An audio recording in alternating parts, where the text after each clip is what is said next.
Well, today's high winds mixed with light snow impacted visibility across much of KELOLAND. KELOLAND's Sydney Hoyer takes us on a ride along with the Minnehaha County Sheriff's Office to see what some rural roads looked like.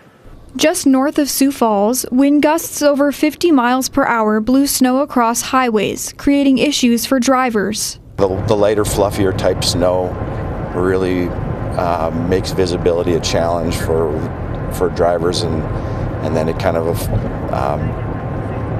makes for us have to kind of deal with some of those road condition issues that go along with that. On days like today, making sure your headlights are on and not covered with snow can help other drivers spot your car. Most newer vehicles are equipped with kind of automatic headlights. Unfortunately, those don't always turn on when there's still some sunlight out. There are also some things you should avoid doing in these conditions. Driving too fast is going to really have an impact on how well you're going to be able to stop and how quickly you're going to be able to stop. The other thing we try to make sure people try to avoid in these types of conditions too is driving with their cruise control.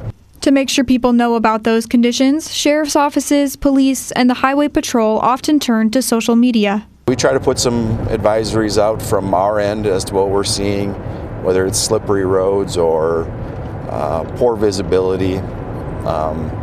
So we try to keep the public apprised of what's going on road conditions wise. Near Crooks, Sydney Hoyer, KELOLAND News.